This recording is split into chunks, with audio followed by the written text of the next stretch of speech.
야, 이 미친년아. 정신병원 가봐. 너 제정신 아니야. 시어머니가 제 뺨을 후려쳤습니다. 제가 대출받아 세운 병원, 제 이름이 적힌 임대차 계약서가 있는 그 병원 로비 한복판에서요. 환자 20명, 직원 12명이 보는 앞에서 저는 미친년 소리를 들었습니다. 23년이었어요. 퇴직금 털어서 병원 차려줬더니 돌아온 건 네가 번 게 뭐가 있어라는 구박이었습니다. 남편은 6년간 다른 여자한테 명품을 사줬고 시어머니는 병원 돈 8억을 빼돌렸어요. 그러고도 모자라서 저를 정신병원에 가두려고 했습니다. 그들은 몰랐을 겁니다. 제가 20년 넘게 영수증 한 장, 녹음 파일 하나까지 전부 모아뒀다는 거요. 친정 엄마가 돌아가시면서 남긴 말이 있었거든요. 참기만 하면 호구다. 기록하고 때를 기다려라. 저는 기다렸습니다. 그리고 그날 시어머니 얼굴 앞에 핸드폰 화면을 들이밀었어요. 10분 뒤 시어머니는 경찰과 함께 병원을 나섰습니다. 그럼 제 이야기를 시작해 보겠습니다. 오늘의 사연을 시작하기 전에 무료인 구독과 좋아요를 눌러주시면 감사드리겠습니다. 안녕하세요. 저는 올해 54살 이정숙입니다. 결혼 전엔 대학병원 외과 병동에서 간호사로 일했어요. 수술 기구 하나, 거즈 한 장까지 빠짐없이 체크하고 기록하는 게 제 일이었죠. 수술실에서 집도의가 거즈 몇 장이었지? 하고 물으면 저는 눈 감고도 대답할 수 있었어요. 기록하고 확인하는 게 습관이었거든요. 그땐 몰랐습니다. 그 꼼꼼한 습관이 20년 뒤 제 인생을 구할 무기가 될 줄은요. 여러분, 사람이 얼마나 억울하면 뺨을 맞고도 웃음이 나올까요? 저는 그날 그걸 알았습니다. 그날은 3월의 어느 금요일 오후였어요. 제가 대출받아 세운 병원 서초동 민원외과 의원 1층 로비에 환자분들이 20명쯤 앉아 계셨죠. 간호사들은 분주하게 오가고 카운터에선 접수 직원이 전화를 받고 있었어요. 로비에 깔린 연한 베이지색 대리석 바닥이 오후 햇살을 받아 반짝거렸습니다. 평범한 오후였어요. 그런데 시어머니 박말자가 로비 한복판에서 제 뺨을 후려쳤어요. 찰싹 하는 소리가 로비 전체에 쩌렁쩌렁 울렸습니다. 왼쪽 볼이 불덩이처럼 화끈거렸고 귀가 멍멍해졌어요. 눈앞에 노란 별이 번쩍 튀는 것 같았죠. 박말자가 도끼 서린 눈을 부라리며 악을 썼습니다. 이 미친년아, 너 당장 정신병원 쳐넣기 전에 가서 검사받아. 이게 누굴 가르치려 들어? 너 제정신 아니야. 이거 완전히 돌았구먼. 78살 먹은 시어머니의 목소리가 천장을 뚫을 듯 울려 퍼졌어요.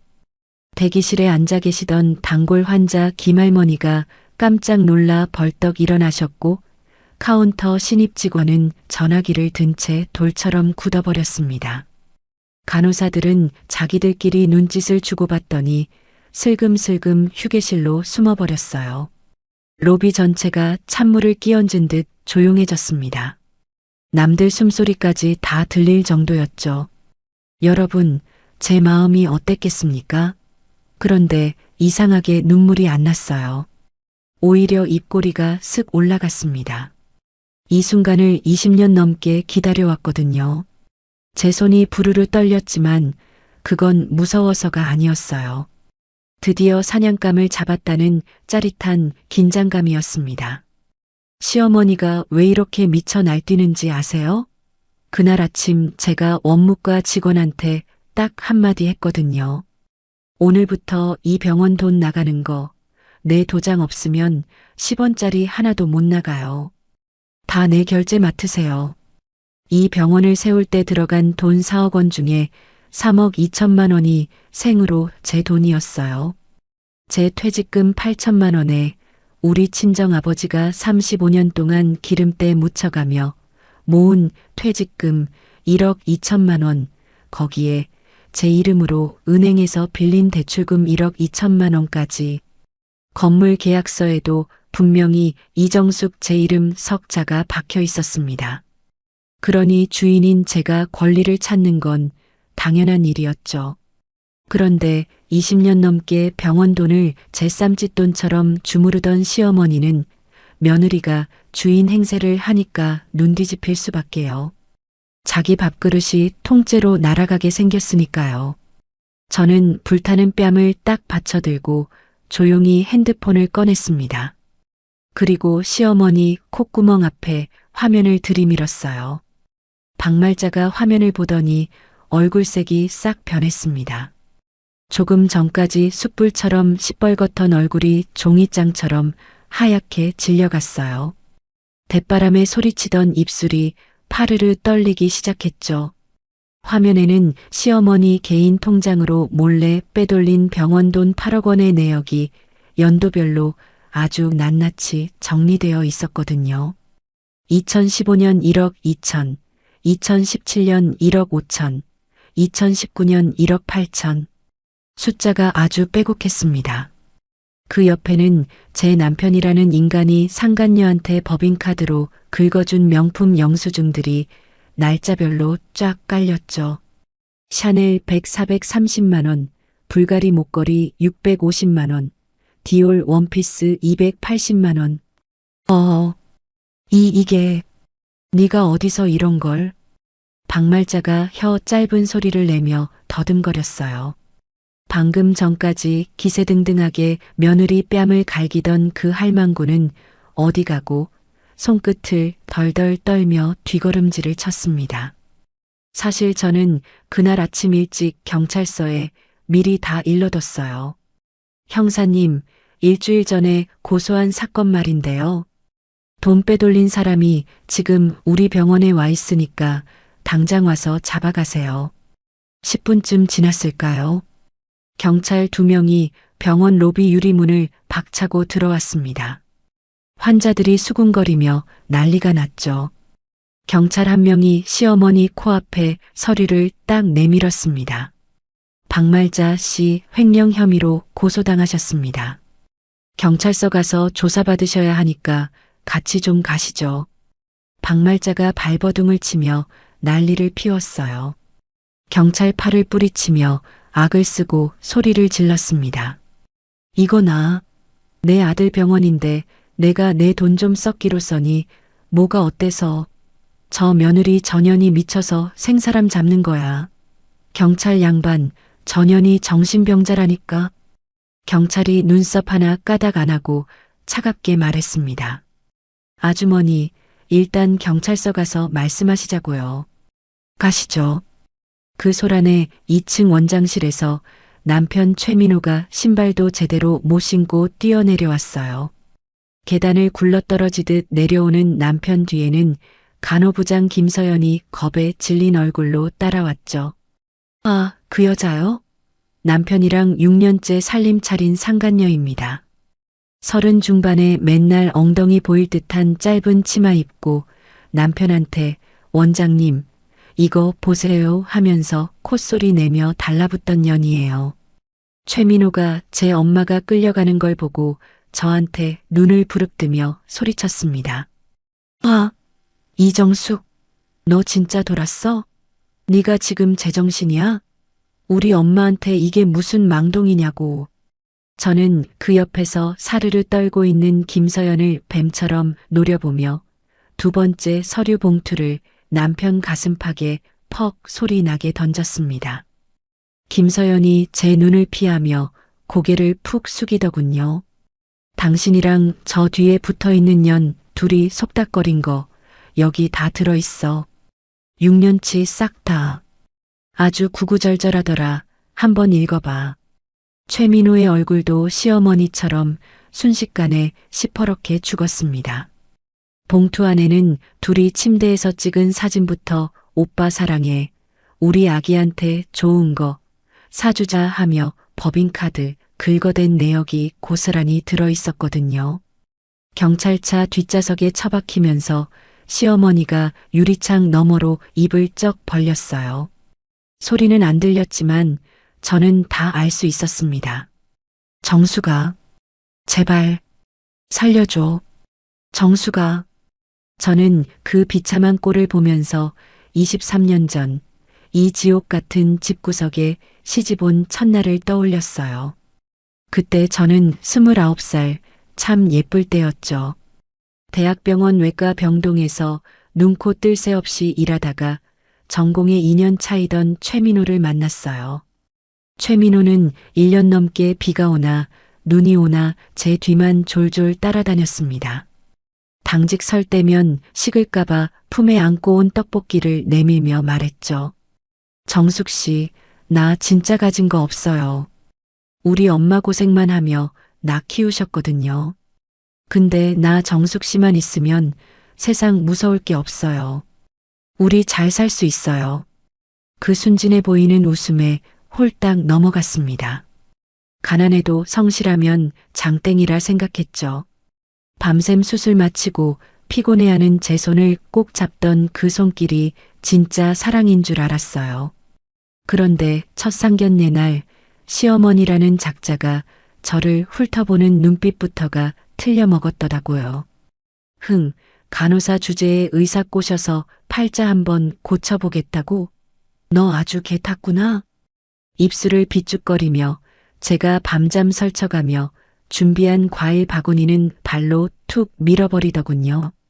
그때 우리 엄마가 제 손을 꼭 잡으며 한숨을 쉬셨어요. 정수가, 저 집구석 보통 아니다. 시어머니 눈이 너무 사납다. 다시 생각하면 안 되겠니? 그때 엄마 말을 들었어야 했는데 저는 참 바보 같았어요. 내가 진심으로 잘하면 어머님도 알아주시겠지 하고 믿었거든요. 여러분, 사람이 왜 이렇게 미련할까요? 결혼하고 몇 년 뒤 최민호가 개원하겠다고 나섰습니다. 그때 시댁에서 보탠 돈이 얼마인 줄 아세요? 놀라지 마세요. 껌 한 통값도 안 되는 10만 원짜리 수표 한 장 없었습니다. 박말자가 코웃음을 치며 말했죠. 내 아들이 의사인데 뭐가 걱정이야? 은행 가면 돈 다 빌려줘. 네가 알아서 해라. 나는 모른다. 결국 제가 다 뒤집었었습니다. 제 퇴직금 다 털어넣고 우리 아버지 평생 공장에서 허리 한번 못 펴고 모은 노후 자금 1억 2천을 빌었죠. 아버지는 사위가 잘 돼야 내 딸도 산다며 그 귀한 돈을 내주셨어요. 거기에 제 이름으로 대출까지 풀로 받아서 겨우 병원을 열었습니다. 병원 주인은 의사 면허 있는 남편 이름으로 했지만 건물 계약서며 돈줄은 다 제 이름이었어요. 그런데 개원 첫날 병원에 갔더니 글쎄 시어머니 박말자가 상전처럼 카운터에 딱 버티고 앉아 있는 겁니다. 그러고는 돈통을 열어서 지폐를 침발라 세고 있더라고요. 어머니, 여기서 뭐 하세요? 거긴 제 자리인데요. 제가 물으니까 박말자가 눈길도 안 주고 대답하더군요. 야, 네가 뭘 안다고 여길 앉아? 내가 장사 밑바닥부터 굴러먹은 사람이야. 돈 관리는 내가 할 테니까 너는 저 뒤에 가서 걸레질이나 해. 기가 막혀서 남편을 쳐다보니까 최민호 그 인간이 뭐라 그랬는지 아세요? 우리 엄마가 오죽 잘하시겠어? 당신은 그냥 엄마 시키는 대로 해. 군소리 말고. 그렇게 제 인생 20년이 송두리째 뺏겨버린 겁니다. 여러분, 제 돈으로 차린 병원인데 첫날부터 식모 취급을 당한 거예요. 그날 밤 저는 화장실에서 수건을 입에 물고 피눈물을 흘렸습니다. 그렇게 20년이 흘렀습니다. 병원은 대박이 났죠. 하지만 저는 월급 한 푼 못 받는 노예였습니다. 새벽 6시부터 밤 10시까지 화장실 청소하고 약 박스 나르고 시어머니 구박 다 받아내며 버텼어요.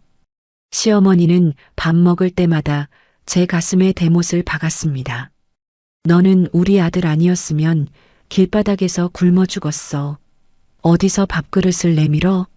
밥값이나 해, 이년아. 그때마다 저는 입술을 깨물며 생각했습니다. 오냐, 마음껏 떠들어라. 우리 친정 엄마가 돌아가시며 남긴 유언을 가슴에 새겼거든요. 정수가 세상에 공짜는 없다. 억울하면 증거부터 모아라. 무조건 기록해, 알았지? 그래서 저는 시어머니가 횡령한 영수증 한 장, 남편이 바람피운 문자 한 통, 블랙박스 영상까지 20년 동안 빨간 파일에 차곡차곡 쌓았습니다. 그 파일이 두꺼워질수록 제 가슴 속 칼날도 날카로워졌죠. 그리고 드디어 그날 병원 로비에서 그 빨간 파일이 세상을 향해 터져 나온 겁니다. 그 빨간 파일이 처음 두꺼워지기 시작한 건 개원 5년 차 되던 해였습니다.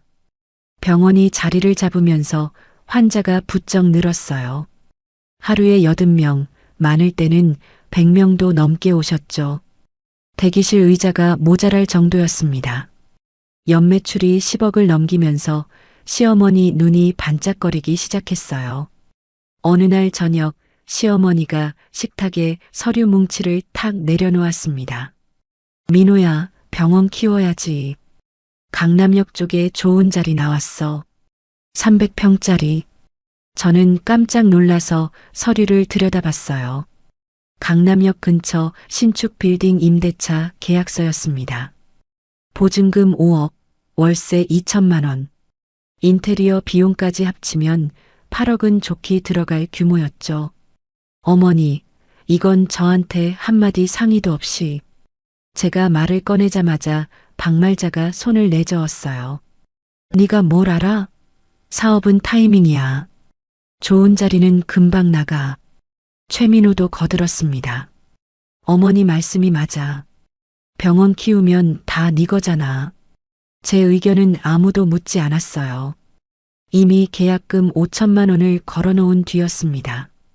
그 돈도 병원 운영비에서 빠진 거였죠. 결국 또 제 이름으로 2억을 추가 대출받았어요.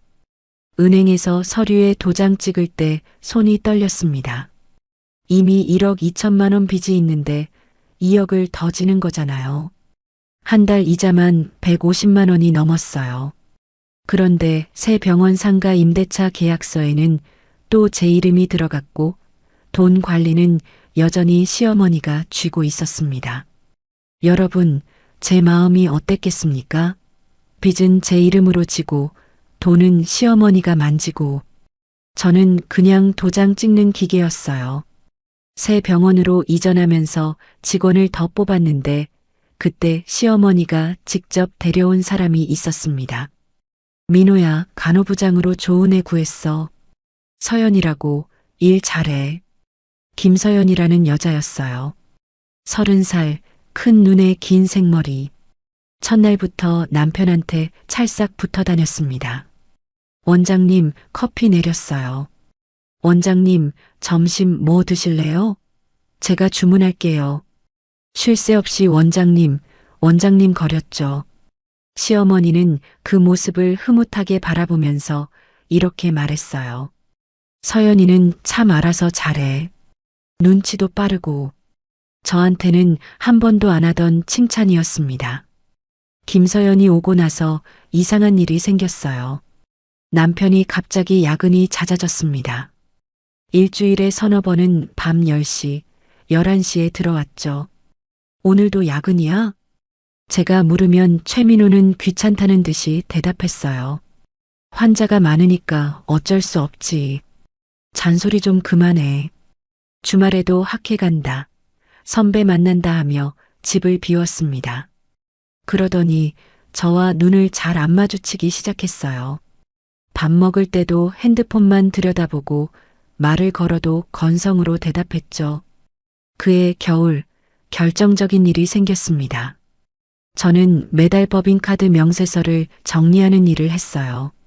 그날도 명세서를 훑어보는데 이상한 내역이 눈에 들어왔습니다. 청담동 백화점에서 결제된 금액들이었죠. 샤넬 100, 430만 원, 불가리 목걸이 650만 원, 디올 원피스 280만 원, 한 달에 1천만 원이 넘는 명품 결제 내역이 찍혀 있었어요. 가슴이 덜컥 내려앉았습니다. 제 생일에도 꽃 한 송이 안 사주던 남편이 누구한테 이런 걸 사준 걸까요? 손이 부들부들 떨렸어요. 명세서를 쥔 손끝에 힘이 들어가서 종이가 구겨졌습니다. 저녁에 남편한테 물었어요. 여보, 이 백화점 결제 내역은 뭐야? 샤넬백이 왜 법인카드로 결제돼? 최민호가 귀찮다는 듯이 손을 내저었습니다. VIP 환자 선물이야. 큰 병원은 다 그래. 너 왜 이렇게 예민해? 그 옆에서 시어머니가 거들었어요. 맞아. 남편 의심하면 복 달아난다. 정신 차려. 저녁 식사 자리에 13살 아들 준혁이도 있었습니다. 준혁이가 눈을 동그랗게 뜨고 물었어요. 엄마, 왜 또 아빠한테 화내? 아빠 힘들게 일하시잖아. 저만 이상한 사람이 됐습니다. 가슴이 답답해서 숨을 쉴 수가 없었어요.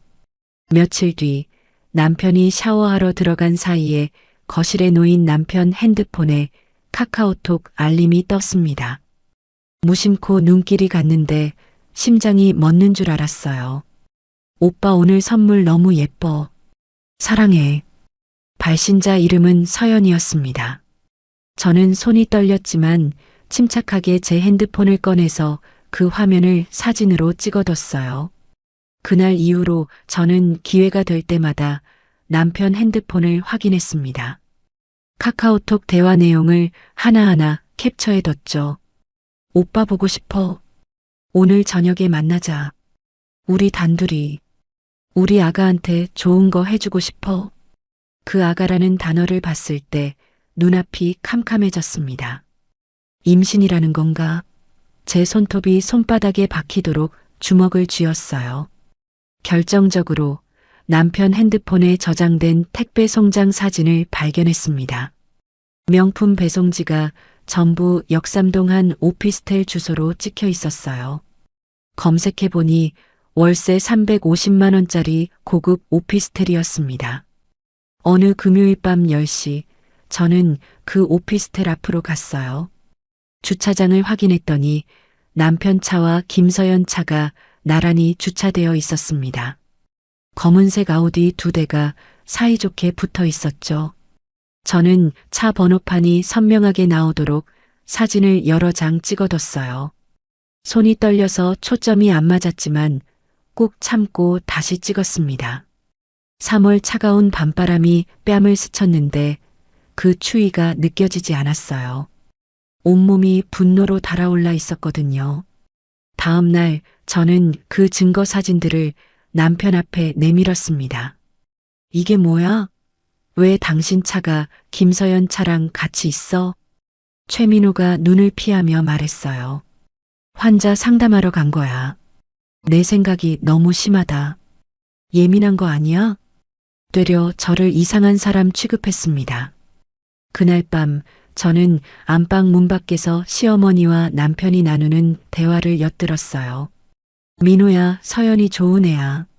정수기보다 나아. 박말자의 목소리였습니다. 저는 벽에 등을 기대고 눈을 질끈 감았어요. 입술을 깨물어서 피가 났습니다. 그날 이후로 시어머니는 동네방네 소문을 퍼뜨리기 시작했어요. 슈퍼 사장님한테, 미용실 원장님한테, 세탁소 아주머니한테. 우리 며느리가 요즘 머리가 좀 이상해져서 걱정이야. 자꾸 이상한 소리를 해. 심지어 아들 준혁이 학교 학부모들 사이에서도 정숙 씨가 요즘 좀 그렇대라는 말이 돌았어요. 하교하는 준혁이를 데리러 갔더니 다른 엄마들이 수군거리며 저를 쳐다봤습니다. 어느 날 저녁 밥상에서 시어머니가 준혁이한테 이렇게 말했어요. 준혁아, 엄마가 요즘 많이 아프시대. 준혁이가 잘 챙겨드려. 저는 숟가락을 든 채 손이 떨렸습니다. 준혁이가 불안한 눈으로 저를 쳐다봤어요. 그 눈빛이 아직도 잊히지 않습니다. 제 아들이 저를 의심하는 눈빛. 가슴에 대못이 박히는 것 같았어요. 그 무렵 친정 엄마가 췌장암 말기 판정을 받고 입원하셨습니다. 의사 선생님이 3개월에서 6개월 정도라고 하셨을 때 눈앞이 하얘졌어요. 어머니, 저 친정에 가서 엄마 간병해야 할 것 같아요. 제가 말하자마자 시어머니가 코웃음을 쳤습니다. 네 엄마 병원비 누가 내는데? 그것도 민호가 버는 돈이야. 고마운 줄 알아. 최민호도 거들었어요. 간병인 쓰면 되잖아. 왜 직접 가? 비효율적이게. 결국 월 150만 원짜리 간병인을 구했는데 그 비용은 제 카드로 긁었습니다. 6개월 동안 900만 원. 제 이름으로 된 빚은 점점 불어났죠. 친정 엄마 임종 때 겨우 허락받고 달려갔어요. 병실 문을 열고 들어갔더니 엄마는 이미 의식이 없으셨습니다. 산소호흡기 소리만 규칙적으로 들렸어요. 엄마 나야. 정숙이야. 엄마. 손을 잡고 불렀지만 대답이 없었습니다. 차가워진 손등에 제 눈물이 뚝뚝 떨어졌어요. 그렇게 엄마는 제가 손을 잡은 채로 눈을 감으셨습니다. 장례식장에서도 시어머니는 조문 온 사람들한테 속닥거렸어요. 우리 며느리가 요즘 정신적으로 좀 힘들어요. 말을 조심해 주세요. 저는 엄마 영정 사진 앞에서 제대로 울지도 못했습니다. 조문객 시중 들랴, 시어머니 눈치 보랴. 엄마를 보내면서도 마음껏 슬퍼할 수가 없었어요. 장례 끝나고 빈소에 혼자 앉아 있는데 친정 아버지가 오셨습니다. 아버지가 제 손을 꼭 잡고 말씀하셨어요. 정수가 네 엄마가 떠나기 전에 그랬다. 영수증 잘 모아두라고. 네 엄마도 시집살이 얼마나 했는지 아니까 그런 말한 거다. 엄마 유품을 정리하다가 낡은 일기장을 발견했어요. 갈색으로 바랜 표지, 모서리가 다른 노트. 펼쳐보니 엄마가 40년간 당한 시집살이가 빼곡하게 적혀 있었습니다. 시아버지한테 맞은 날, 시어머니한테 욕먹은 날, 돈 뺏긴 날. 마지막 장에는 이렇게 적혀 있었어요. 정숙이는 나처럼 살지 마라. 참기만 하면 호구다. 기록하고 때를 기다려라. 저는 그 일기장을 가슴에 품었습니다. 빨간 파일 옆에 나란히 뒀어요. 엄마, 저도 기록할게요. 그리고 반드시 때를 기다릴게요. 엄마 장례를 치른 그해 겨울부터 시어머니와 남편의 행동은 더 노골적으로 변했습니다. 장례 끝나고 집에 돌아온 날 시어머니가 거실 소파에 떡하니 앉아서 저를 기다리고 있었어요. 정수가 이제 네 엄마 일도 끝났으니까 병원에 집중해. 괜히 딴 생각하지 말고. 친정 엄마가 돌아가신 지 사흘밖에 안 됐는데 위로 한마디 없이 그 말부터 하더라고요. 저는 아무 말도 못하고 방으로 들어갔습니다. 이불을 뒤집어 쓰고 소리 없이 울었어요. 엄마 생각에 그리고 내 신세가 서러워서요. 여러분, 사람이 어떻게 그럴 수 있나요? 며느리 친정 엄마가 돌아가셨는데 조의금 한 푼 안 내고 장례식장에서 며느리가 정신이 이상하다고 소문이나 내고 그게 사람입니까? 그 무렵 병원에서 이상한 소문이 돌기 시작했어요. 김서연 간호부장이 임신했대. 근데 아기 아빠가 원장님이래. 직원들 사이에서 수군거리는 소리가 들렸습니다. 저는 모른 척하면서 귀를 기울였어요. 심장이 쿵쾅쿵쾅 뛰었습니다. 그 무렵 병원에서 일하던 간호사 박지영이 저를 몰래 찾아왔어요. 박지영은 다음 달에 퇴사하기로 한 직원이었는데 원무과 쪽 복도에서 저를 슬쩍 불러 세웠습니다. 사모님, 저 그만두기 전에 하나만 알려드릴게요. 박지영이 주위를 두리번거리며 작은 목소리로 말했어요. 김서연 간호부장이 원장님 아이 임신한 거 맞아요. 제가 산부인과 데려다 줬어요. 임신 12주래요. 머리가 하얘졌습니다. 알고는 있었지만 직접 확인하니까 다리에 힘이 풀렸어요. 복도 벽에 손을 짚고 겨우 버텼습니다. 고마워요, 지영 씨. 겨우 그 말만 했어요. 박지영이 미안한 눈으로 저를 보더니 돌아갔습니다. 그날 저녁 저는 남편한테 물었어요.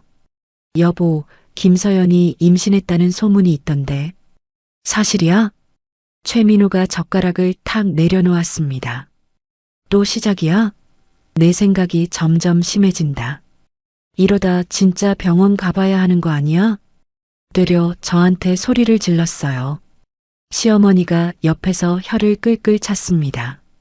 쯧쯧, 남편이 무슨 짓을 했다고 저러나? 정수가, 너 요즘 이상해. 진짜 머리가 안 좋아진 거 아니야? 저만 이상한 사람이 됐습니다. 분명히 증거가 있는데 제가 미친 사람 취급을 받고 있었어요. 며칠 뒤 시어머니가 집에 낯선 남자를 데려왔습니다. 정수가 이리 와봐. 인사해. 우리 친구 아들이야.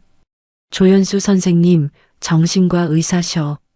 40대 중반쯤 돼 보이는 남자가 거실 소파에 앉아 있었어요. 안경을 쓰고 온순해 보이는 인상이었는데 눈빛이 어딘가 불안했습니다. 안녕하세요.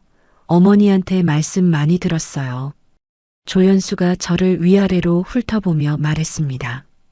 마치 환자를 살피듯이요. 기분이 이상했어요. 시어머니가 말했습니다. 정수가 요즘 네가 힘들어 보여서 상담 좀 받아보라고 모셨어. 조 선생님이 좋은 분이야. 저는 시어머니 옆에 앉아서 조연수와 10분 정도 이야기를 나눴어요. 그런데 질문이 이상했습니다. 요즘 잠은 잘 주무세요? 가끔 남편이 자신을 속인다는 생각이 드시나요? 혹시 주변 사람들이 자신에 대해 나쁜 말을 한다고 느끼신 적 있으세요? 마치 저를 정신병자로 만들려는 것 같았어요. 저는 일부러 담담하게 대답했습니다. 아니요, 전 괜찮아요. 그냥 좀 피곤할 뿐이에요. 상담이 끝나고 조연수가 시어머니한테 가서 뭔가 귓속말을 했어요. 저는 화장실 간다고 하고 슬쩍 가까이 다가갔습니다. 복도 모퉁이에 숨어서 귀를 기울였죠. 입원시키려면 정신과 전문의 2명 진단이 필요한데 제 선배한테도 부탁해 볼게요. 심장이 덜컥 내려앉았습니다.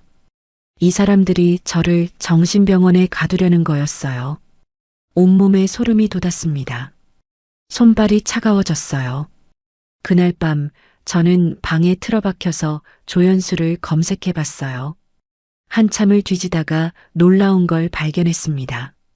몇 년 전에 허위 진단서 작성으로 의사협회에서 경고 처분을 받은 기록이 있었어요. 이 사람 믿을 수 없는 의사였던 겁니다. 며칠 뒤 남편이 서류 한 장을 들고 왔습니다. 정수가 요즘 네가 힘들어 보여서 그러는데 잠깐 쉬다 오는 게 어때? 좋은 병원 알아봤어. 서류를 받아들었어요. 제목이 눈에 들어왔습니다. 정신건강의학과 입원 동의서. 손이 벌벌 떨렸어요. 종이가 바스락거릴 정도로요. 이게 뭐야? 나보고 정신병원 가라고? 제가 물으니까 최민호가 한숨을 쉬었습니다. 정수가, 네가 요즘 너무 예민해. 자꾸 이상한 소리 하잖아. 나도 널 위해서 그러는 거야. 옆에서 시어머니가 말했어요. 맞아. 네가 안 하면 우리가 다른 방법으로 보낼 수도 있어. 가족이 동의하면 되거든. 협박이었습니다. 저를 정신병원에 가둬서 입을 막으려는 거였어요. 제가 모아둔 증거들, 남편 불륜 증거, 시어머니 횡령 증거, 그걸 묻어버리려고 저를 미친 사람으로 만들려는 거였습니다. 저는 서명을 거부했어요. 안 해요. 전 아무 문제 없어요. 시어머니가 눈을 부라렸습니다. 야, 이정숙, 순순히 갈 때가. 안 그러면 진짜 강제로 끌려가게 될 줄 알아. 그날 밤 저는 결심했습니다. 이 집에서 도망쳐야겠다고요. 모두 잠든 새벽 2시, 저는 빨간 파일과 엄마 일기장만 챙겨서 집을 나왔어요. 현관문을 열 때 손잡이가 얼음장처럼 차가웠습니다. 3월 새벽 공기가 뺨을 스쳤어요. 코끝이 시렸지만 뒤돌아보지 않았습니다. 갈 곳이 없었어요. 친정 아버지 집에 가면 시어머니가 바로 찾아올 테고 친구한테 연락하기도 민망했습니다. 저는 서울역 근처 24시간 찜질방으로 갔어요. 입장료 1만 2천 원을 내고 들어가서 구석 자리에 누웠습니다. 찜질방 바닥이 뜨끈뜨끈했어요. 그런데 마음은 얼음처럼 차가웠습니다. 천장을 보며 생각했어요. 내가 뭘 잘못한 걸까? 내 돈으로 병원 차려줬는데 왜 내가 쫓겨나야 하지? 이틀을 찜질방에서 보냈습니다. 먹는 것도 제대로 못 먹고 씻지도 못하고 사람들 사이에 섞여 눈만 멀뚱멀뚱 뜨고 있었어요. 아무도 저를 쳐다보지 않았습니다. 저는 투명인간 같았어요. 셋째 날 새벽 2시쯤이었습니다. 도저히 잠이 안 와서 찜질방을 나왔어요.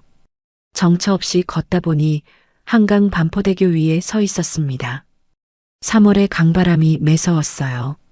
코트깃을 세워도 추위가 뼛속까지 파고들었습니다.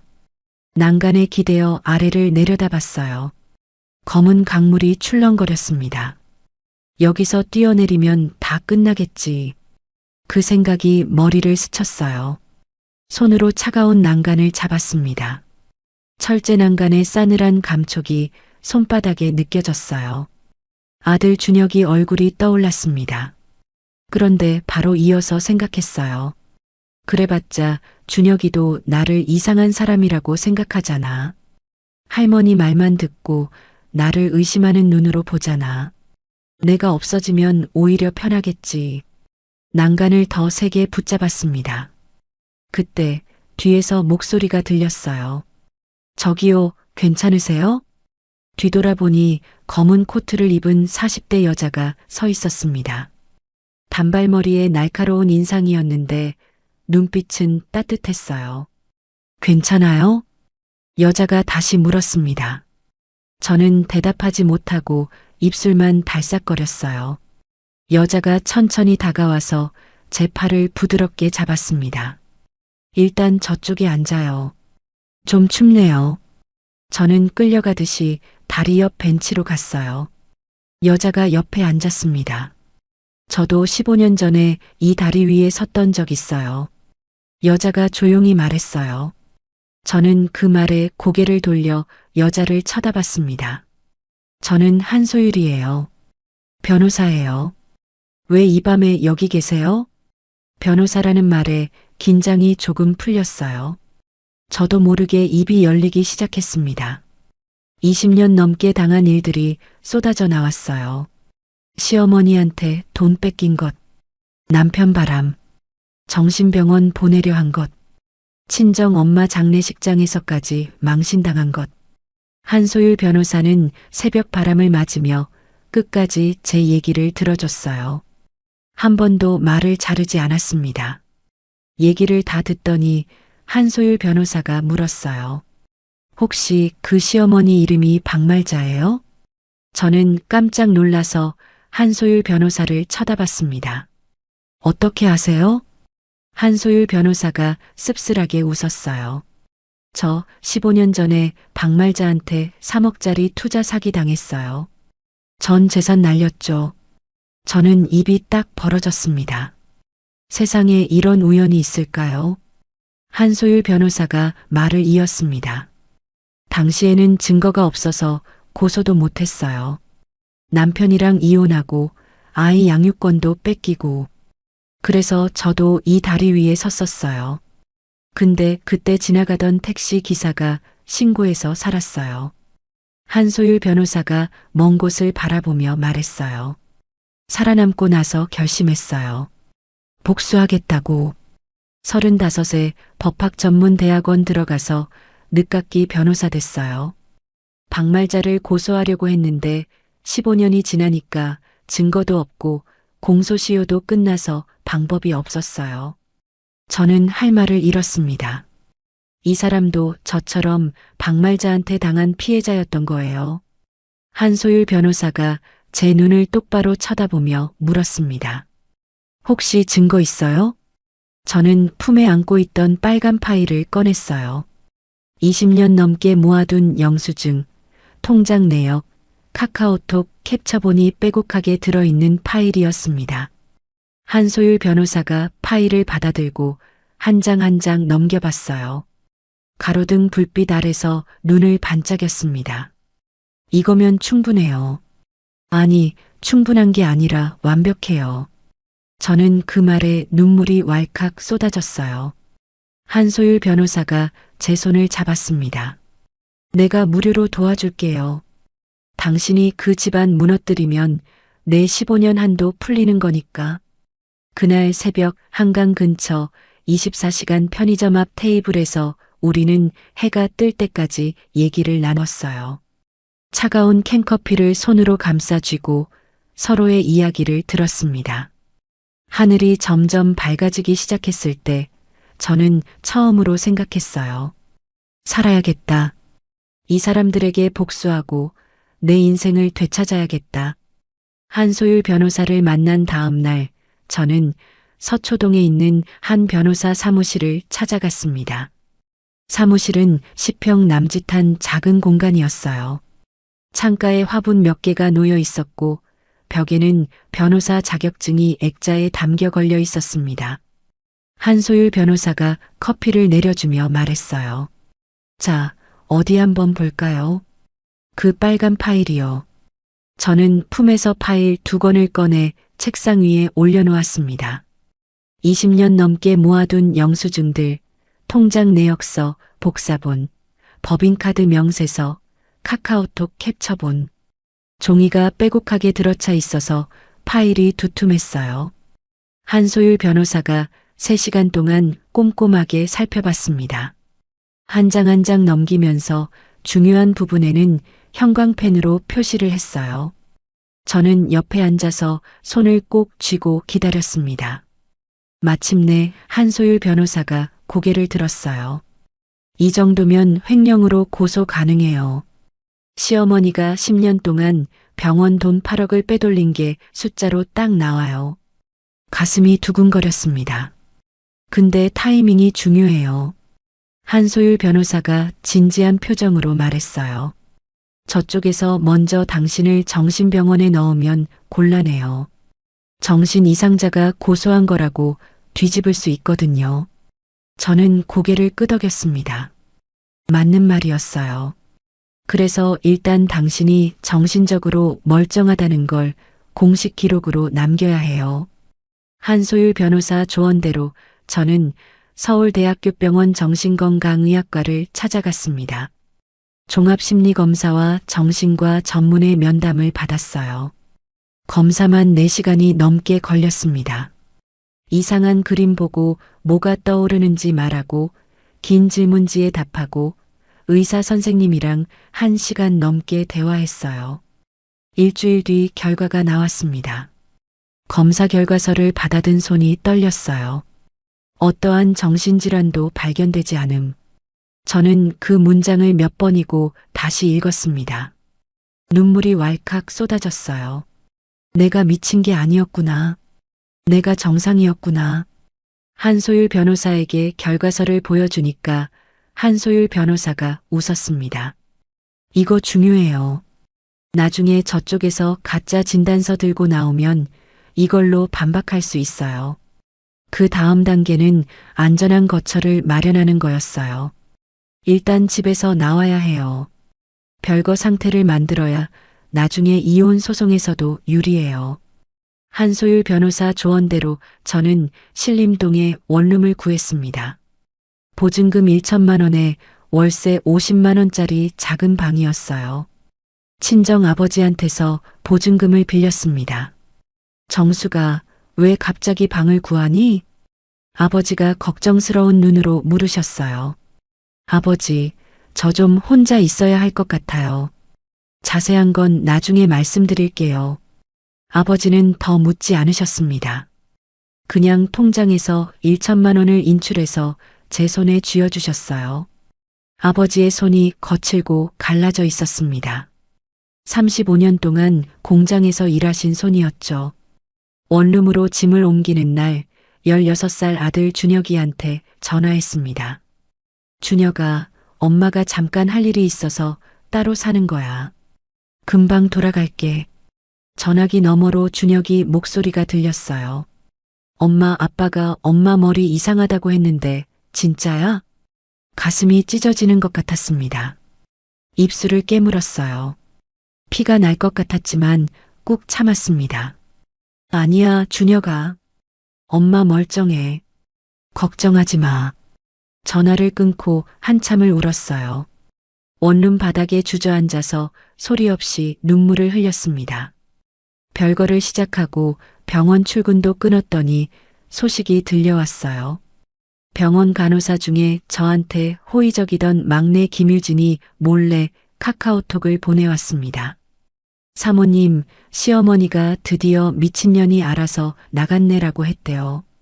또 다른 메시지도 왔어요. 시어머니가 김서연 간호부장한테 사모님 자리 물려주겠다고 했대요. 저는 분노로 온몸이 부르르 떨렸습니다.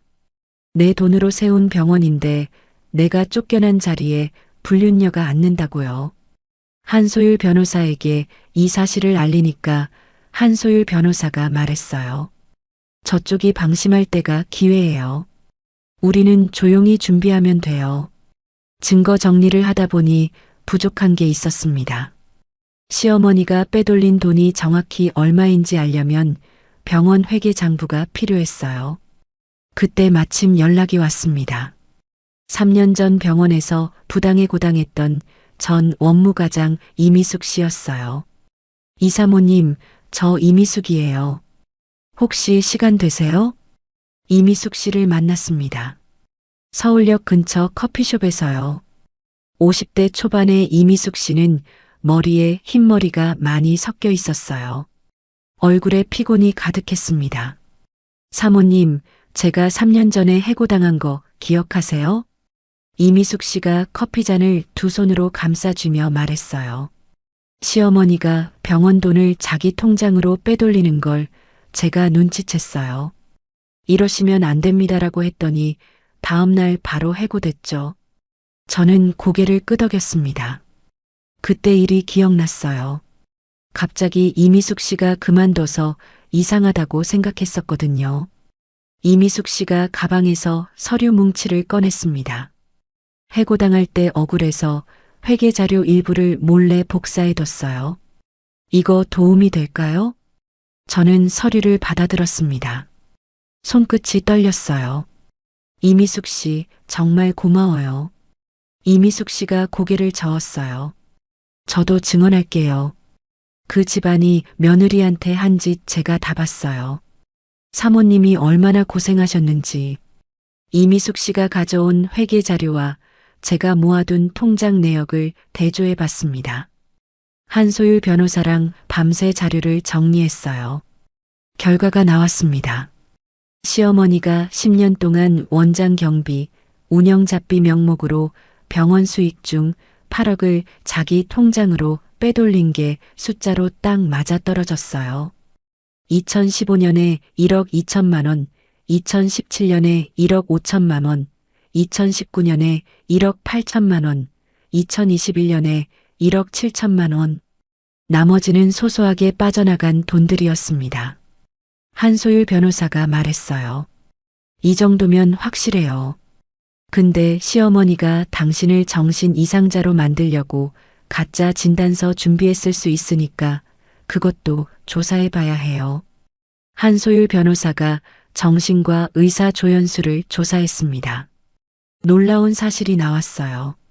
조연수, 이 사람 15년 전에 박말자한테 사기당한 피해자 중 한 명의 친척이에요. 한소율 변호사가 자료를 보여줬습니다.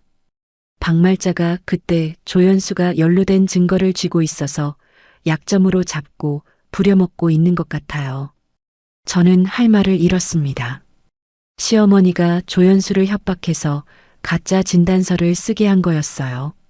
조연수 의사가 시어머니 편이긴 하지만 협박당하고 있는 거면 나중에 회유할 수도 있어요.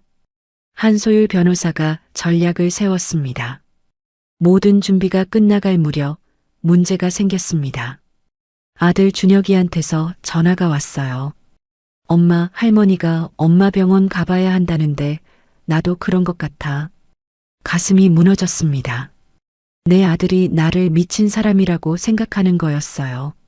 나중에 안사실인데 시어머니가 준혁이한테 매일 이렇게 말했다고 해요. 준혁아, 엄마는 아픈 사람이야. 네가 아빠 편 들어야 해. 용돈도 푸짐하게 줬대요. 한 달에 50만 원씩. 거기에 할머니 말 잘 들으면 유학 보내줄게라고 꼬드겼다고 합니다. 16살짜리 아이가 어떻게 그런 말을 거부하겠어요. 저는 아들을 원망할 수 없었습니다. 시어머니가 밉고 남편이 밉고 내 자신이 한심했어요. 한소율 변호사가 저를 다독여줬습니다. 아드님 문제는 나중에 해결해요. 지금 무너지면 안 돼요. 증거가 있으니까 우리가 이겨요. 저는 이를 악물었습니다. 손톱이 손바닥에 박히도록 주먹을 쥐었어요. 고소장 작성을 마무리했습니다. 횡령 혐의뿐 아니라 시어머니가 저를 정신 이상자로 몰아 명예를 훼손한 것까지 담았어요. 한소율 변호사가 말했어요. 이건 단순 횡령이 아니라 가정 내 경제적 학대예요. 사회적으로 이슈가 될 수 있어요. 고소장 접수하기 하루 전날 밤 저는 원룸 바닥에 앉아서 엄마 일기장을 꺼냈습니다. 마지막 장을 펼쳤어요. 엄마의 빳빳한 글씨가 눈에 들어왔습니다. 참기만 하면 호구다. 기록하고 때를 기다려라. 저는 펜을 들었어요. 그 문장 아래에 적었습니다. 엄마, 나 내일 간다. 다음 날 아침 저는 한소율 변호사와 함께 서초경찰서로 향했습니다. 3월 아침 공기가 차가웠어요.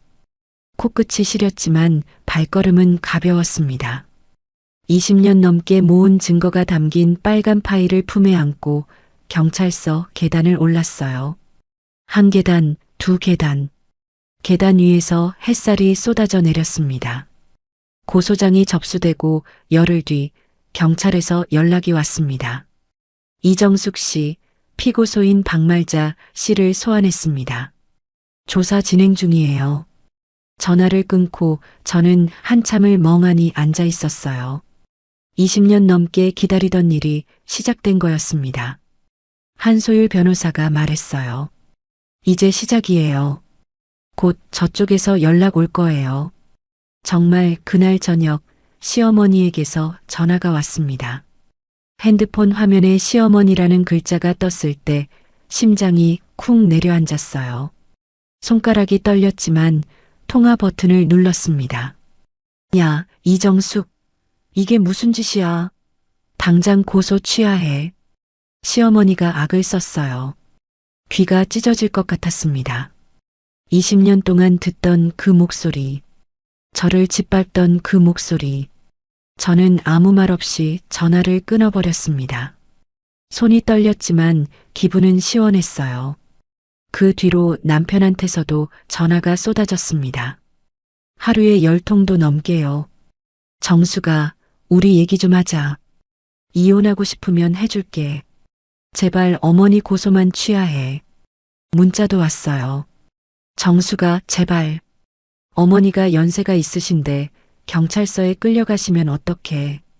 저는 일절 받지 않았습니다. 문자도 읽지 않았어요. 20년 동안 제가 올 때는 한 번도 안 봐주더니 이제 와서 제발이래요. 웃기지도 않았습니다. 시어머니는 경찰 조사에서 발뺌을 했다고 해요. 며느리가 모함하는 거예요. 저 돈은 병원 운영비로 쓴 거예요. 그런데 제가 제출한 시어머니 개인 통장 내역에는 백화점 명품 쇼핑, 해외여행 경비, 골프장 이용료가 찍혀 있었습니다. 2019년 이탈리아 여행 380만 원, 2020년 명품 쇼핑 620만 원, 2021년 골프장 회원권 2천만 원. 운영비로 골프장 회원권을 사요? 그 변명은 통하지 않았습니다. 수사가 진행되면서 검찰에서 시어머니를 업무상 횡령 혐의로 기소하겠다는 통보가 왔어요. 동시에 저는 남편을 상대로 이혼 소송을 제기했습니다. 소식이 알려지자 동리가 발칵 뒤집혔어요. 슈퍼 사장님, 미용실 원장님, 세탁소 아주머니, 시어머니가 며느리가 정신이 이상하다고 소문 뿌리고 다니던 그 사람들이 수군거리기 시작했습니다. 박말자 씨가 병원 돈 빼돌렸대. 며느리 돈으로 병원 차려놓고 그랬대. 병원 앞에 기자들까지 몰려들었어요. 유명 내과 원장 어머니 횡령 혐의라는 기사가 포털 사이트에 올라왔습니다. 댓글이 수천 개가 달렸어요. 저런 시어머니가 있다니. 며느리가 불쌍하다. 시어머니는 기자들 피해서 병원 뒷문으로 도망치듯 빠져나가야 했습니다. 20년 동안 병원 앞에서 큰 소리 치던 그 시어머니가요. 기사가 나자 환자들 사이에서도 말이 많아졌어요. 저 병원 시어머니가 돈 빼돌린 데래. 가기 좀 그렇지 않아? 예약 취소가 줄을 이었습니다.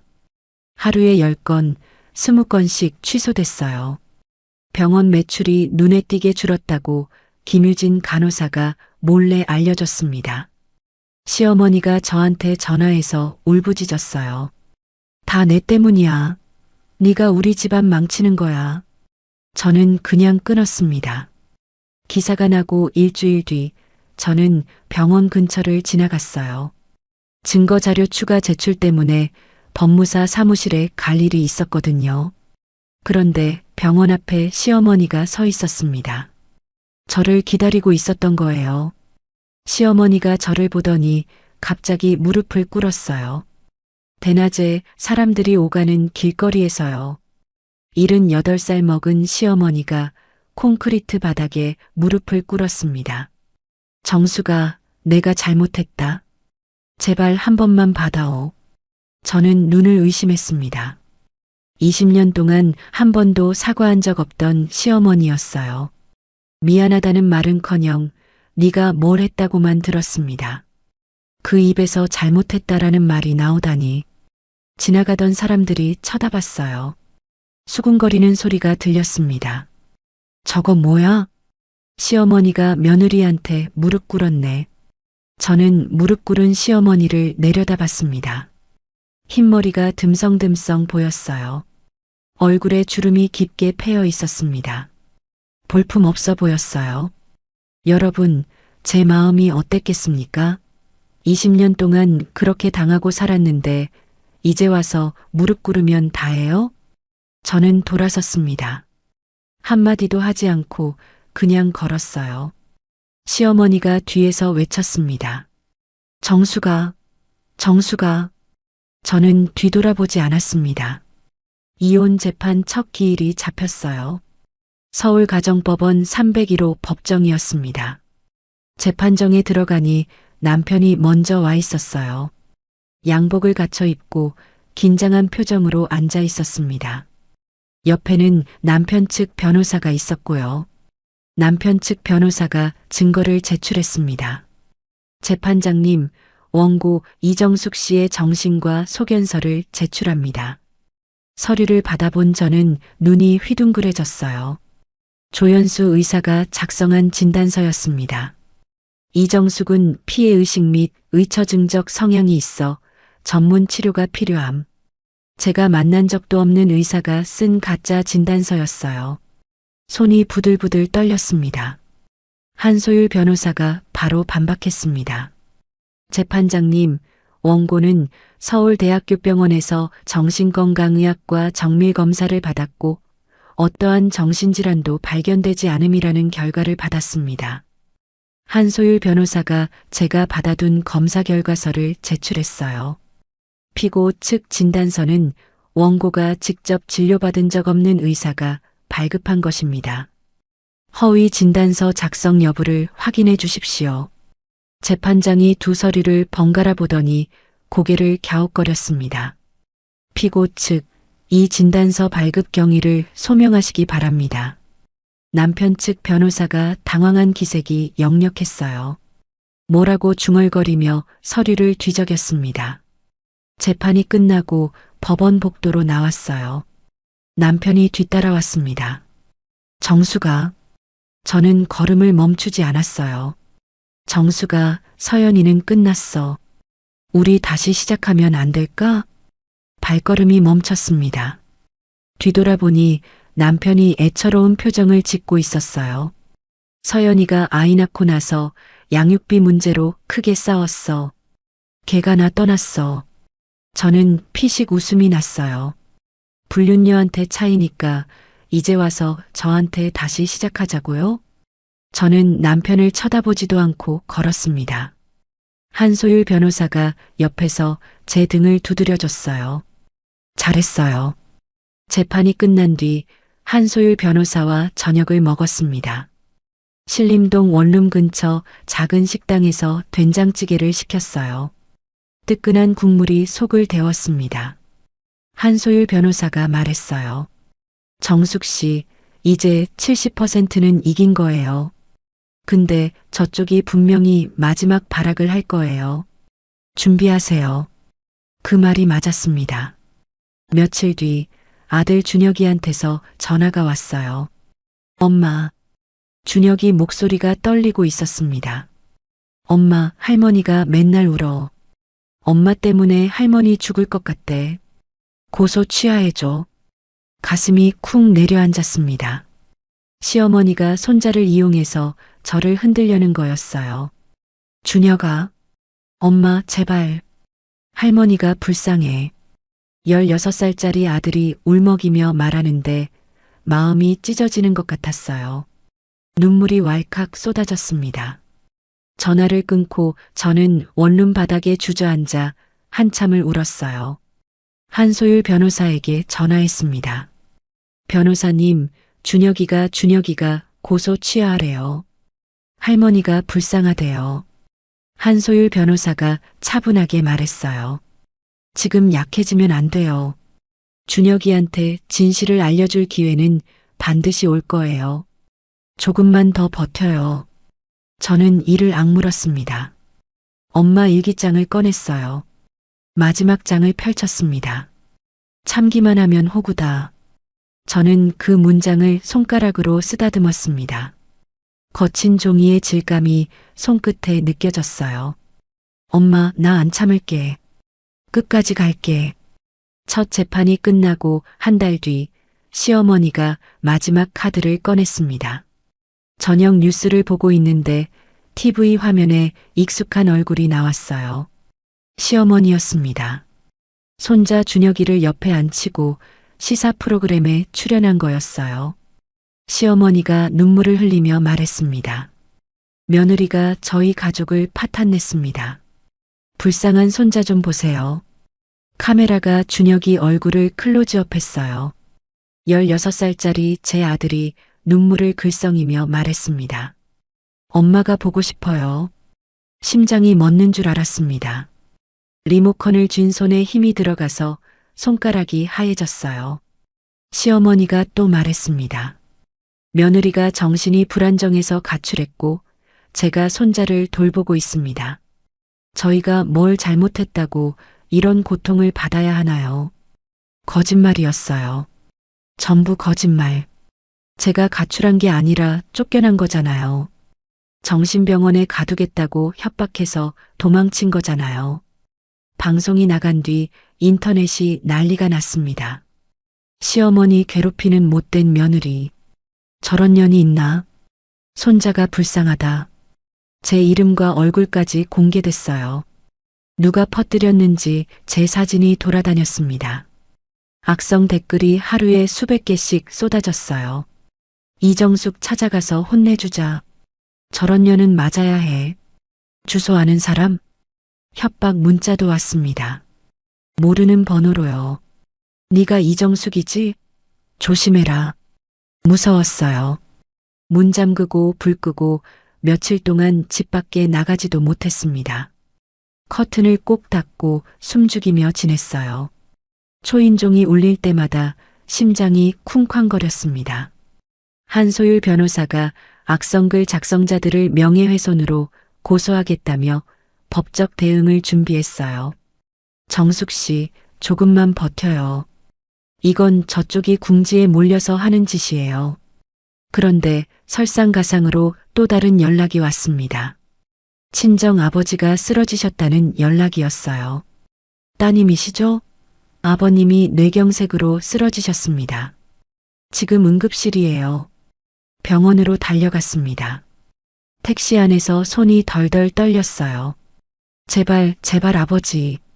아무 일 없어야 해요. 응급실에 도착하니 아버지가 산소호흡기를 끼고 누워 계셨습니다. 눈을 감고 움직이지 않으셨어요. 하얀 시트 위에 아버지의 손이 힘없이 놓여 있었습니다. 35년 동안 공장에서 일하신 투박한 손이었어요. 아버지. 저는 아버지 손을 잡았습니다. 손이 차가웠어요. 의사 선생님이 설명해 주셨어요. 새벽에 화장실 가시다가 쓰러지셨대요. 다행히 옆집 아주머니가 신문 가져다 주러 왔다가 발견해서 구급차를 불렀어요. 수술은 성공했지만 왼쪽 반신마비가 왔습니다. 재활 치료가 필요합니다. 요양병원에 입원하셔야 해요. 요양병원. 그 말에 머릿속이 하얘졌어요. 요양병원 4인실 기준으로 건강보험 적용 후 본인 부담금이 월 60만 원이었습니다. 거기에 식비 20만 원, 간병비 100만 원. 합치면 한 달에 180만 원이 넘었어요. 저는 별거하면서 수입이 끊긴 상태였습니다. 통장에 남은 돈은 300만 원도 안 됐어요. 원룸 월세 50만 원, 생활비 50만 원. 아버지 병원비까지 내려면 돈이 턱없이 부족했습니다. 신용카드를 돌려막기 시작했어요. 이 카드로 저 카드 맞고 저 카드로 이 카드 맞고 이자가 눈덩이처럼 불어났습니다. 한 달 이자만 30만 원이 넘었어요. 한소율 변호사가 무료로 해주고 있어서 그나마 변호사 비용은 안 나갔지만 그것만으로는 부족했습니다. 그 와중에 아들 준혁이한테서 연락이 왔어요. 엄마, 나 아빠 집에서 살래. 가슴이 철렁 내려앉았습니다. 엄마 힘들어 보이니까 내가 없으면 좀 편하지 않을까? 준혁이 목소리가 떨리고 있었어요. 그리고 할머니가 많이 아프대. 할머니 곁에 있어주고 싶어? 저는 할 말을 잃었습니다. 시어머니가 방송 출연시키면서 준혁이를 완전히 돌려놓은 거였어요. 준혁아, 뭐라고 말해야 할지 몰랐어요. 아들을 붙잡고 싶었지만 지금 제 형편의 아들을 제대로 키울 수 있을지 자신이 없었습니다. 그래, 네가 원하면. 겨우 그 말만 했어요. 전화를 끊고 한참을 울었습니다. 준혁이가 떠난 텅 빈 원룸에 혼자 앉아 있었어요. 해가 지고 방이 어두워졌는데도 불을 켜지 않았습니다. 어둠 속에 웅크리고 앉아 있었어요. 편의점에서 2,000원짜리 도시락을 사왔습니다. 냉장고에 넣어뒀다가 전자레인지에 데워 먹었어요. 찬밥 냄새가 코끝을 찔렀습니다. 밥을 먹는데 아버지 병원비 청구서가 눈에 들어왔어요. 180만 원. 숫자가 눈앞에서 아른거렸습니다. 눈물이 도시락 위로 뚝뚝 떨어졌어요. 내가 뭘 위해서 이러고 있나? 이렇게까지 해야 하나? 그냥 포기하면 안 되나? 그 생각이 머리를 스쳤어요. 또다시 한강 다리가 떠올랐습니다. 그날 밤 차가웠던 난간의 감촉이 손바닥에 느껴지는 것 같았어요. 그때 핸드폰이 울렸습니다. 한소율 변호사였어요.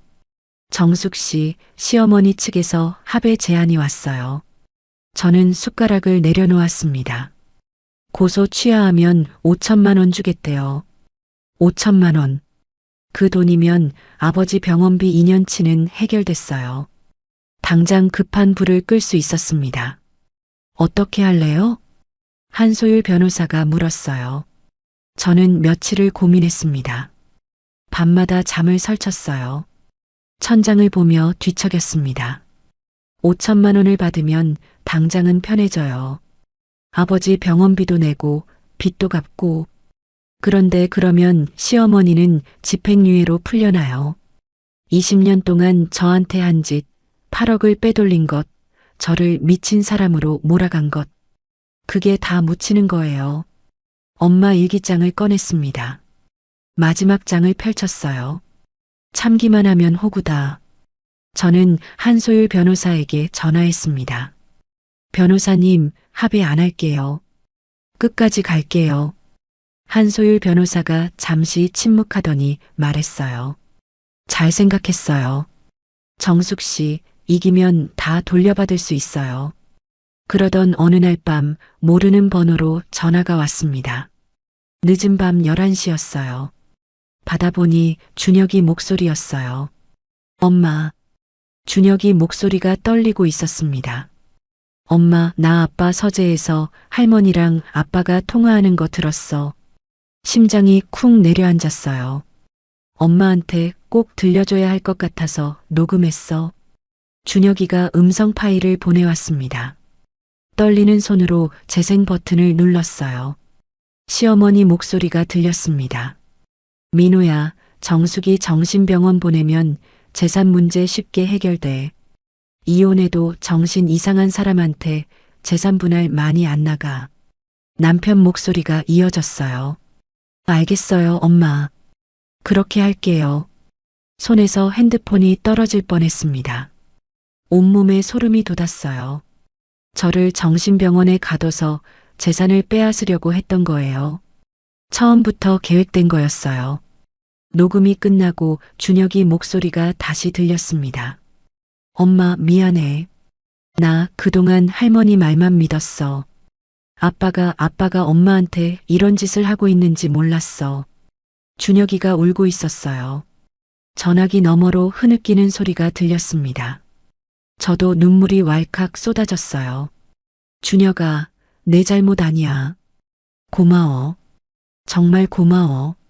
전화를 끊고 저는 원룸 바닥에 주저앉아 한참을 울었습니다. 내 아들이 돌아왔어요. 내 편이 되어줬어요. 눈물을 닦고 한소율 변호사에게 녹음 파일을 전달했습니다. 변호사님, 이거 들어보세요. 한소율 변호사가 파일을 듣더니 말했어요. 정숙 씨, 이거면 끝이에요. 완전히 끝났어요. 준혁이가 녹음 파일을 보내온 다음 날 아침, 저는 한소율 변호사 사무실로 달려갔습니다. 사무실 책상 위에 노트북을 올려놓고 녹음 파일을 함께 들었어요. 시어머니 목소리가 스피커로 울려 퍼졌습니다. 민호야, 정숙이 정신병원 보내면 재산 문제 쉽게 해결돼. 남편 목소리가 이어졌어요. 알겠어요, 엄마. 그렇게 할게요. 한소율 변호사가 눈을 반짝였습니다. 이거면 끝이에요. 시어머니와 남편이 짜고 당신을 정신 이상자로 몰려고 했다는 완벽한 증거예요. 저는 가슴이 벅차올랐어요. 20년 넘게 기다린 순간이었습니다. 허위 진단서 건도 같이 엮을 수 있어요. 조연수 의사가 돈 받고 가짜 진단서 썼다는 것만 증명하면 돼요. 며칠 뒤 아들 준혁이가 짐을 싸들고 제 원룸에 찾아왔습니다. 현관문을 열었더니 준혁이가 캐리어를 끌고 서 있었어요. 눈이 퉁퉁 부어 있었습니다. 밤새 운 것 같았어요. 엄마, 미안해. 나 그동안 할머니 말만 믿었어. 준혁이가 고개를 푹 숙였습니다. 아빠가 엄마한테 한 짓 알고 나니까 아빠 얼굴 보기가 싫어. 저는 아들을 끌어안았어요. 16살짜리 아들이 제 품에서 어린애처럼 울었습니다. 등을 토닥이며 저도 함께 울었어요. 얼마나 울었는지 모르겠어요. 눈물이 마를 때까지 안고 있었습니다. 준혁이가 가져온 건 녹음 파일뿐이 아니었어요. 아빠 서재 서랍에서 발견한 서류 뭉치를 꺼냈습니다. 엄마, 이것도 있었어. 서류를 펼쳐봤어요. 김서연이 낳은 아이 관련 서류였습니다.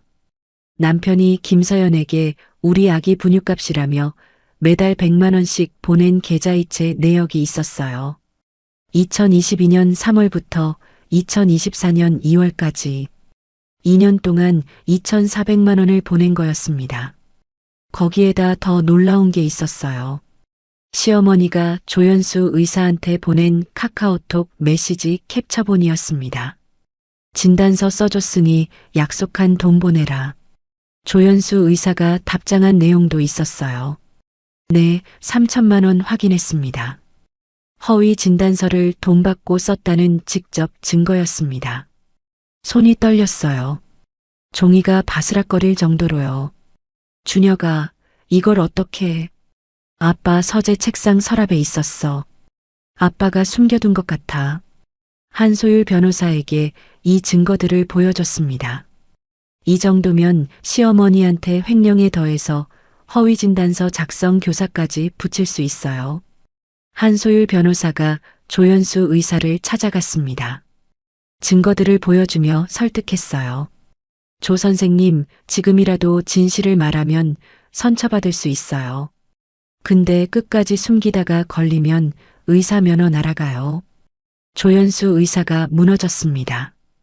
양심의 가책을 느끼고 있었던 모양이에요. 박말자 씨한테 3천만 원 받고 허위 소견서 썼습니다. 저도 박말자한테 예전에 약점 잡혀서 어쩔 수 없었어요. 조연수 의사의 자필 진술서와 입금 내역까지 확보했습니다. 이혼 재판 최종 변론 날이 왔어요. 서울가정법원 301호 법정이었습니다. 한소율 변호사가 새 증거들을 제출했습니다. 준혁이 녹음 파일, 허위 진단서 작성 증거, 김서연 아이한테 보낸 양육비 내역. 재판장이 증거들을 검토했어요.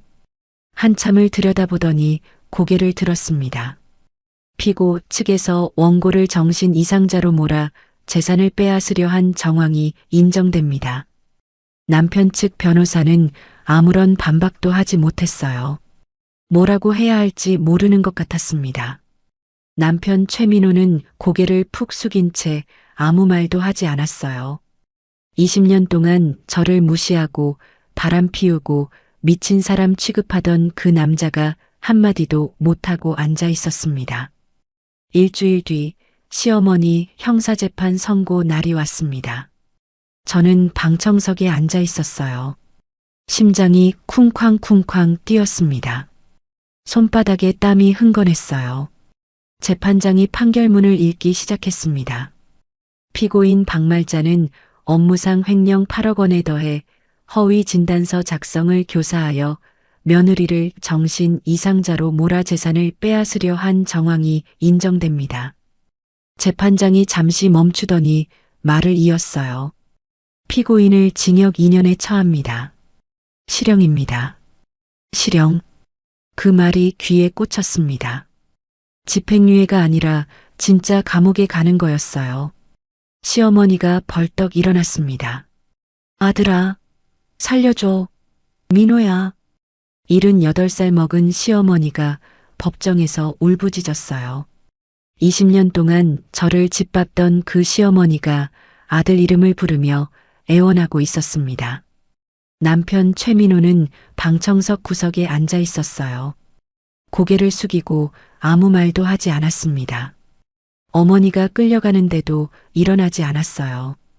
법정 경위가 시어머니를 양쪽에서 붙잡았습니다. 시어머니가 발버둥 치며 소리쳤어요. 나 78이야. 이 나이에 감옥을 가라고. 정수가 저를 불렀습니다. 저는 대답하지 않았어요. 그냥 앉아서 지켜봤습니다. 시어머니가 끌려나가는 모습을 보면서 속으로 말했어요. 엄마, 내가 해냈어. 열흘 뒤 이혼 재판 판결이 나왔습니다. 재판장이 판결문을 읽었어요. 피고 최민호의 유책 사유인 외도, 가스라이팅, 정신병원 강제 입원 시도 공모가 전부 인정됩니다. 유책 사유가 전부 인정됐습니다. 원고 이정숙에게 위자료 2억 원을 지급하라. 2억 원. 숫자가 귀에 꽂혔어요. 재산 분할은 6대4로 원고가 6을 가져갑니다. 6대4. 제가 6이었습니다. 병원 건물 임대차 계약은 원래 원고 이름이므로 그대로 유지됩니다. 병원은 제 거였어요. 처음부터 제 돈으로 세운 병원이었으니까요. 아들 최준혁의 친권과 양육권은 원고에게 있습니다. 피고는 월 250만 원의 양육비를 지급하라. 준혁이도 제게 왔습니다. 완전한 승리였어요. 판결이 끝나고 법원 복도로 나왔습니다. 남편이 뒤따라왔어요. 정수가. 저는 걸음을 멈추지 않았습니다. 정수가, 나한테 아무것도 남은 게 없어. 김서연이도 떠났어. 제발 한 번만. 남편이 애원했어요. 목소리가 떨리고 있었습니다. 김서연은 남편이 돈이 없다는 걸 알고 아이 데리고 친정으로 가버렸대요. 양육비도 못 받을 것 같으니까 떠난 거였죠. 저는 남편을 쳐다봤습니다. 20년 동안 같이 산 남자였어요. 제가 사랑했던 사람이었죠. 근데 지금 눈앞에 있는 건 그냥 볼품없는 중년 남자였습니다. 당신이 선택한 인생이야. 한마디만 하고 지나갔습니다. 뒤돌아보지 않았어요. 조연수 의사는 허위 진단서 작성으로 의사면허 2년 정지와 벌금형을 받게 됐습니다. 박말자를 상대로 협박 피해에 대한 민사소송을 준비 중이라는 소식이 들렸어요. 법원을 나서며 한소율 변호사가 제 손을 잡았습니다. 정숙 씨, 이제 진짜 당신 인생을 사세요. 20년 넘게 고생했잖아요. 한소율 변호사가 웃었어요. 15년 전에 박말자한테 사기당하고 이 다리 위에 섰던 그 사람이었습니다. 저를 살려준 사람이었죠. 그리고 고마워요. 덕분에 내 15년 한도 풀렸어요. 저는 한소율 변호사를 꼭 안았습니다. 변호사님 아니었으면 난 그 다리에서 끝났을 거예요. 내가 더 고마워요. 법원 앞 계단에 섰습니다. 푸른 하늘이 눈에 들어왔어요. 3월의 햇살이 따뜻했습니다. 저는 깊이 숨을 들이마셨어요. 가슴속 깊은 곳에서 뭔가 풀리는 느낌이 들었습니다. 끝났어. 진짜 끝났어. 모든 재판이 끝나고 2달 뒤 저는 병원 앞에 서 있었습니다. 민호내과 의원이라고 적힌 낡은 간판을 올려다봤어요. 23년 동안 달려있던 간판이었습니다. 제 돈으로 세운 병원인데 남편 이름이 붙어 있었죠. 오늘 그 간판을 뗍니다. 철거 업체 직원들이 사다리를 타고 올라갔어요. 드릴 소리가 요란하게 울렸습니다. 나사가 하나씩 빠지면서 간판이 흔들렸어요. 쿵!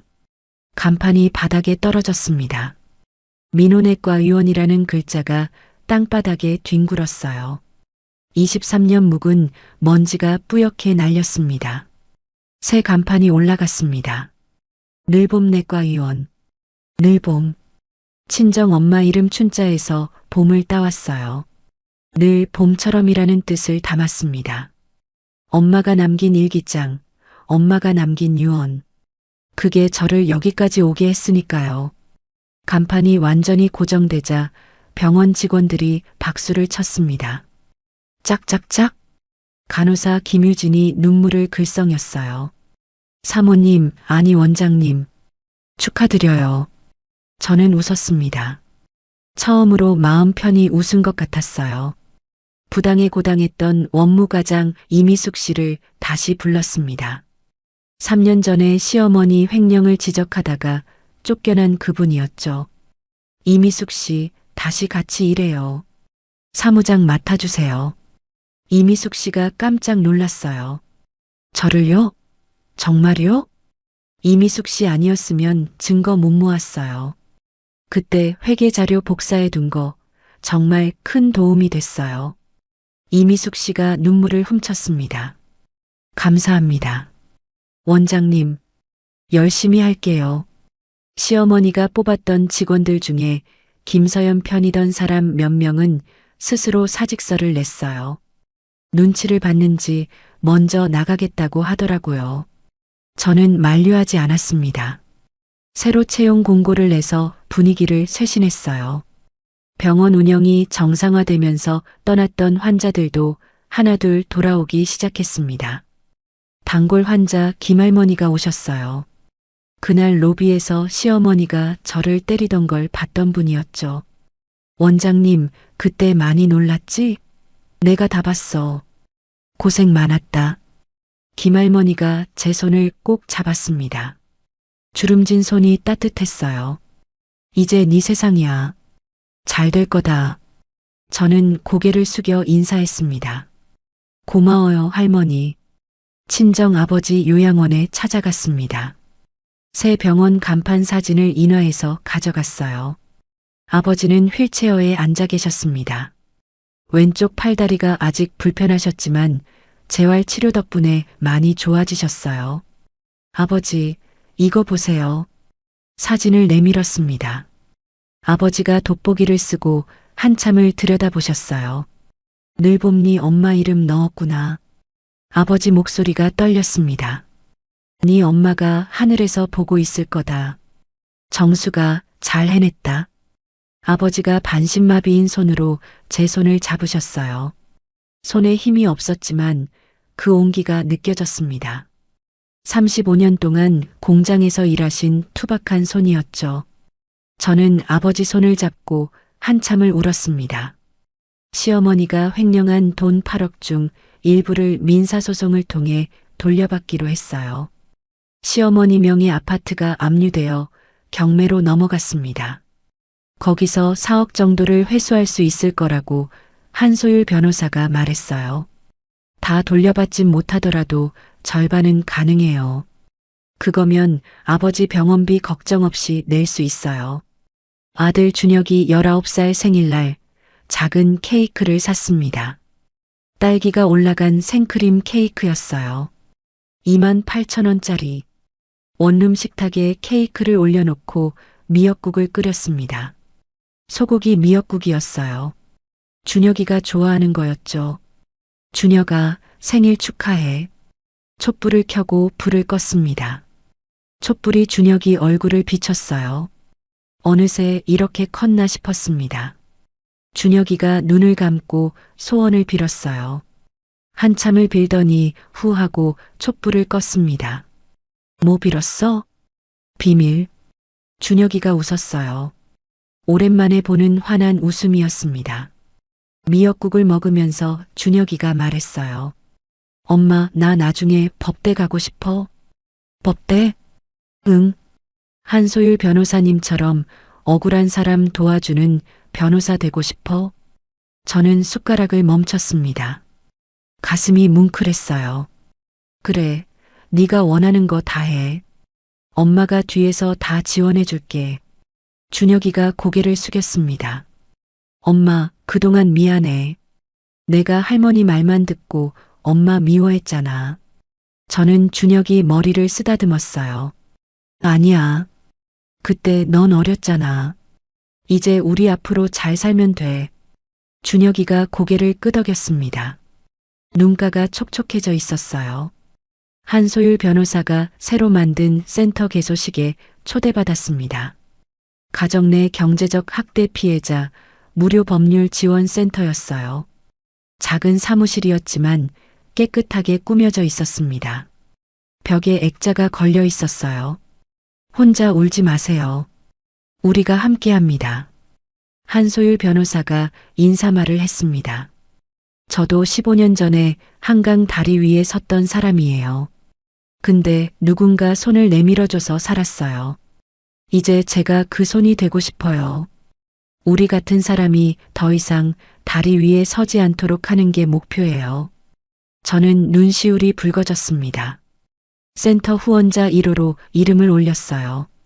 매달 50만 원씩 후원하기로 했습니다. 어느 날 교도소에서 편지가 왔습니다. 시어머니였어요.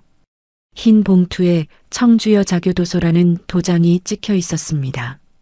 봉투를 뜯었어요. 편지지에 시어머니의 글씨가 삐뚤빼뚤 적혀 있었습니다. 정수가, 내가 잘못했다. 용서해다오. 출소하면 만나줄 수 있겠니? 저는 편지를 한참 들여다봤습니다. 20년 동안 네가 뭘 했다고 다 민호가 번 거야라던 그 시어머니가 잘못했다고 썼어요. 잠시 생각했습니다. 답장을 써야 하나. 편지를 접어서 서랍 속에 넣어뒀습니다. 답장은 쓰지 않았어요. 용서할 마음은 아직 없었습니다. 그냥 넣어두기만 했어요. 전 남편한테서도 연락이 왔습니다. 문자였어요. 정수가 나 취직도 안 되고 갈 데가 없어. 좀 도와줘. 저는 문자를 읽고 한참을 생각했습니다. 20년 동안 같이 산 사람이었어요. 제가 사랑했던 사람이었죠. 근데 지금은 아무 감정도 없었습니다. 답장을 보냈어요. 당신이 선택한 인생이야. 그 뒤로 연락이 와도 받지 않았습니다. 어느 날 저녁 병원 문을 닫고 원장실에 혼자 앉아 있었어요. 창밖으로 강남역 네온사인이 반짝거렸습니다.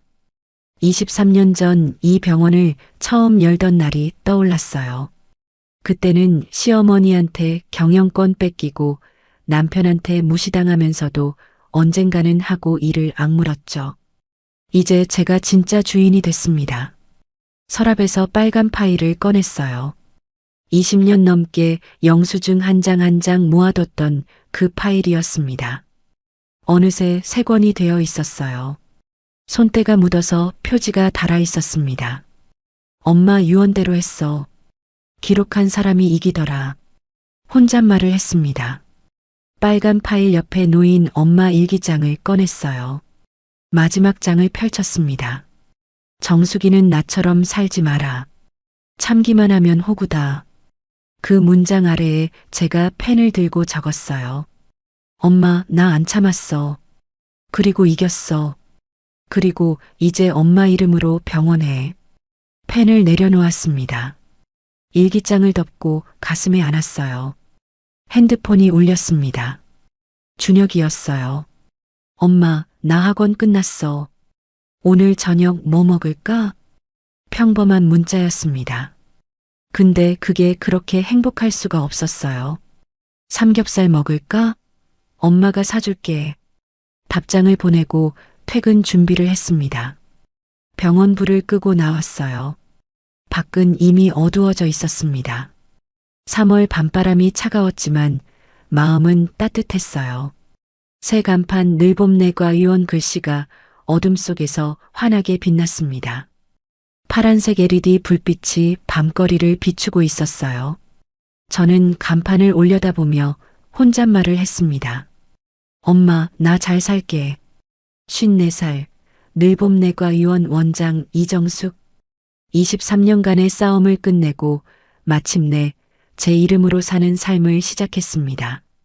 내일 아침에는 아들과 같이 밥 먹고 병원 출근해서 환자 보고 저녁에는 아버지 면회 갑니다. 그런 평범한 하루가 기다리고 있었어요. 그 평범함이 얼마나 소중한 건지 저는 이제 알게 됐습니다. 여러분, 23년 세월이 흐르고 나서야 깨달았습니다. 피를 나눴다고 다 가족이 아니라는 것을요.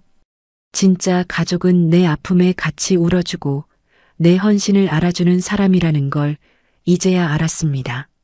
지금 제 원장실 서랍에는 여전히 그 빨간 파일 3권이 놓여 있어요. 20년 넘게 영수증 한 장 한 장 모아뒀던 그 파일입니다. 가끔 꺼내서 들여다봅니다. 그때마다 친정 엄마 목소리가 들려요. 참기만 하면 호구다. 기록하고 때를 기다려라.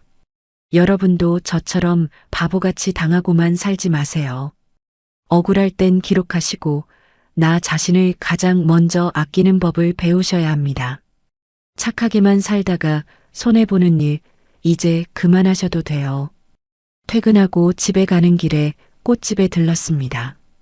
노란 개나리 한 다발을 샀어요. 원룸 창가에 꽂아두니까 방안이 환해졌습니다. 준혁이가 학원 끝나고 들어오더니 엄마 꽃이다 하며 웃었어요. 그 웃음이 참 예뻤습니다.